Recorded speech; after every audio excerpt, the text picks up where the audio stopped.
it's easy to lose sight with all the volatility of Wednesday's session to remember that there were Fed meeting minutes that were released today. And almost all the participants supported slowing the pace of the balance sheet runoff. All right, so what does that mean? Unwinding the balance sheet, that's actually pretty supportive. That's fairly accommodative. Another thing that the Fed minutes revealed is that the uncertainty around the policies of the tariffs, right, made a cautious approach warranted. So when we think about Fed meeting minutes, what we're talking about is sort of a fly on the wall. These are the notes from the previous meeting. So remember, this was the meeting that preceded the one that we're expecting. You know, we've already seen the result of that meeting. So these are some of the notes from that meeting.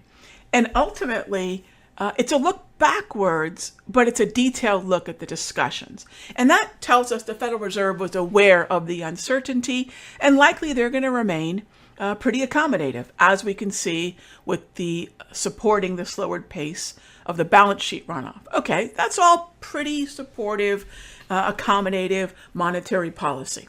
All right, the next thing is, a couple of the participants mentioned, these are all the notes, these are discussions, that elevated inflation could prove to be more persistent than expected. All right, so this is the first time the statement could be perceived as something that may not be supportive of rate cuts. Now, let's go to May.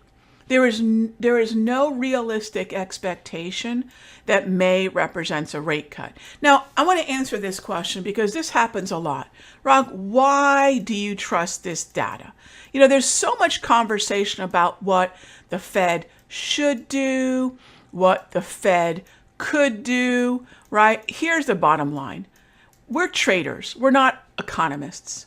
We're not analysts. Our job is not to entertain on television. My job is to manage risk and find opportunity. And if you're watching this video, so is yours. So it's not about what they could or should do.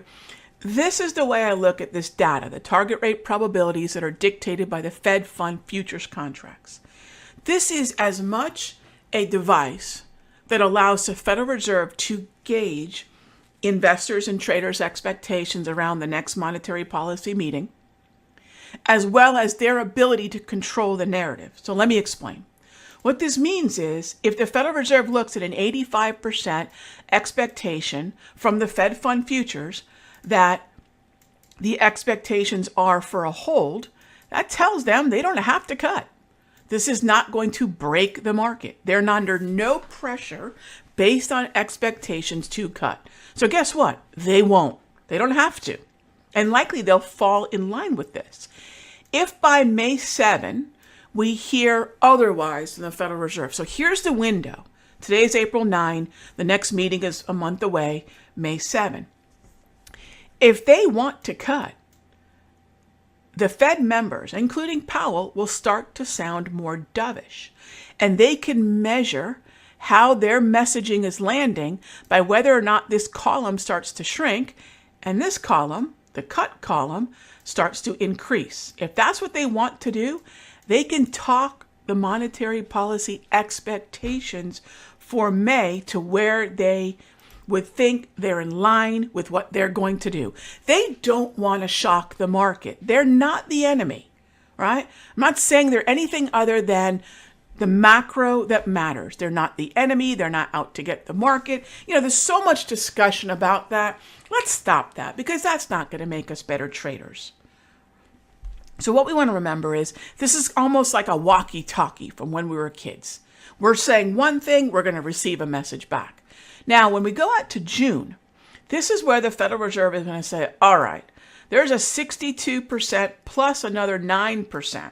So almost 63, 62.7 plus 9.7% expectation that we're going to cut. The Federal Reserve can look at this and say, wow, they, investors and traders, expect us to cut.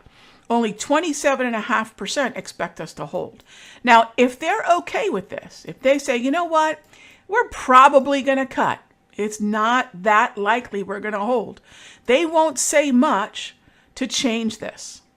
If they look at this and say, gosh, we're not going to cut in June, we don't want to create a market shock, then they're going to sound a little bit more hesitant. They're going to cite reasons like inflation. They're going to cite all sorts of reasons to increase this column, right? And decrease. Remember, they can measure the way their message is being received. And this is how they do it.